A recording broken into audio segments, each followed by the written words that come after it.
Kia makes great cars, this isn't news. The company's biggest leap forward came in 2009 when the oddly lovable Soul hatchback hit the market. Since then, Kia's launched a steady stream of really likable products, vehicles praised by automotive media and the car-buying public alike. Kia's even at the top of J.D. Power's quality rankings. Again. Yet Kia executives admit the brand is still plagued by an ill-informed rhetoric. You know, the "it's good" for a Kia nonsense. It's outdated. It's dumb. And it stops now. Those same execs are confident that Kia finally has the car to put that image to rest.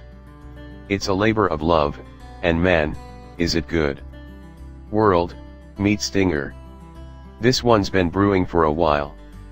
It started in 2011 at the Frankfurt Motor Show when Kia showed the GT concept, a stunning four-door hatchback with a biturbocharged V6 engine and rear-wheel drive. The response was tremendous. 6 years later, it's safe to say the Stinger is one of the most hotly anticipated 2018 model year launches. It's more than just a pretty face, though that's a wonderful place to start. Kia design boss Peter Schreier and his team hit it out of the park with the GT concept, and it hasn't lost any of that presence or swagger in the transformation to road-legal machine.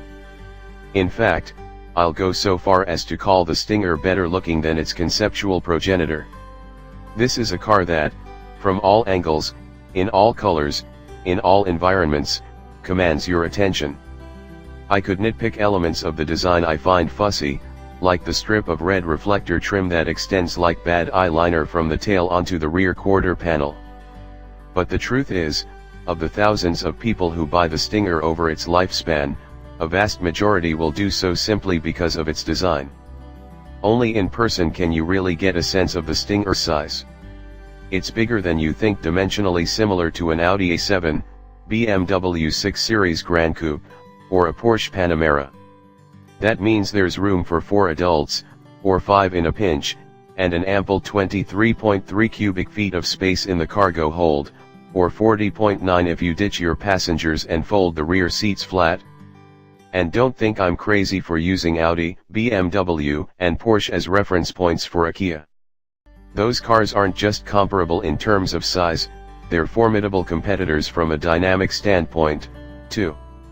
Kia will sell the Stinger with 2 engines, a turbocharged 2.0-liter inline-4 in the base car, with 255 horsepower and 260 pound-feet of torque, or a more powerful 3.3-liter bi-turbo V6 in the GT, with 365 HP and 376 lb-ft.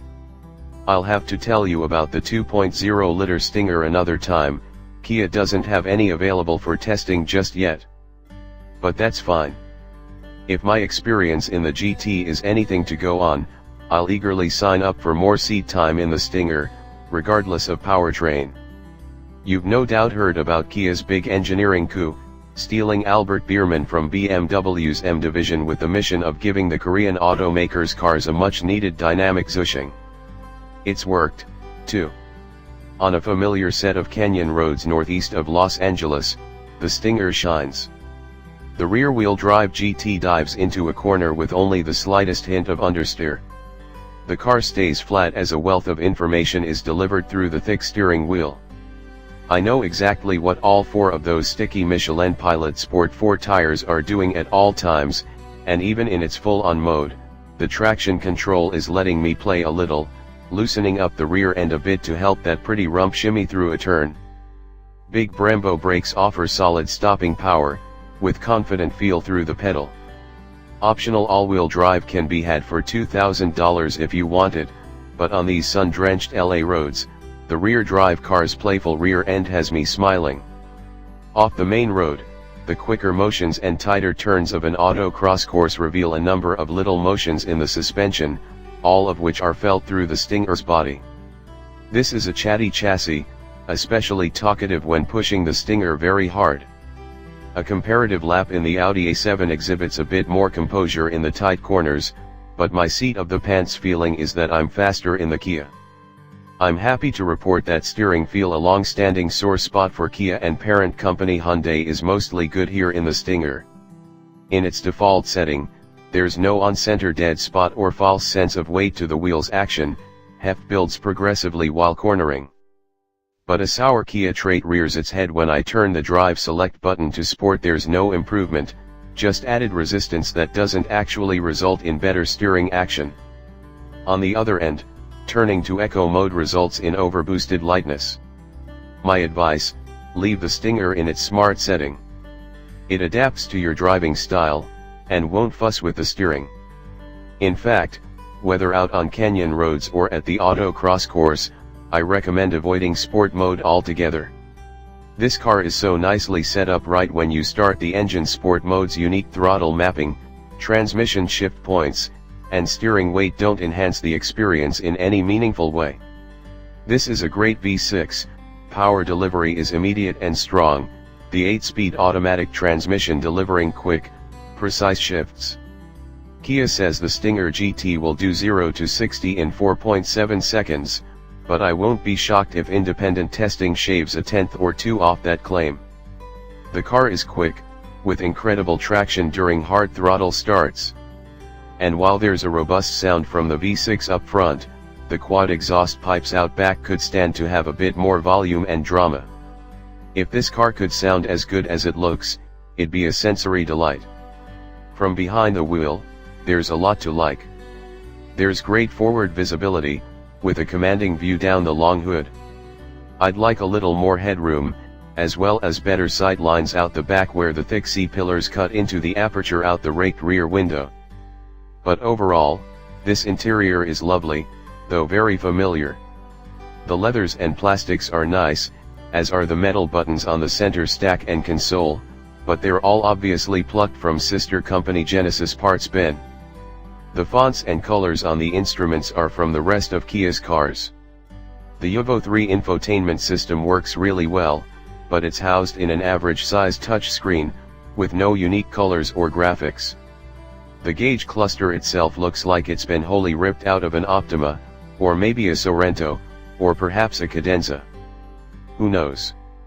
Don't get me wrong, this is a very quiet, very comfortable interior. It just lacks any real Stinger identity. Maybe some real wood accents, carbon fiber, or daring color choices.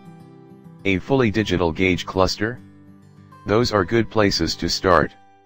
For a car that's so special to look at and drive, a stronger statement could stand to be made inside the cabin. That said, you're getting a cabin and a car that fights way above its price class. Stinger pricing starts at $31,900 for the base 2.0-liter, rear-drive car, not including $900 for destination. GT models with the bi-turbo V6 begin at $38,350, and a fully loaded version, called GT2, with optional all-wheel drive is a cool $52,100.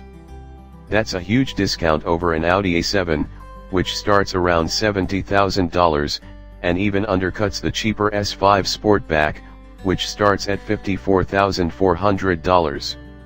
No matter the engine or trim, every single one of the Stinger's competitors is much more expensive. Don't even get me started on the Panamera.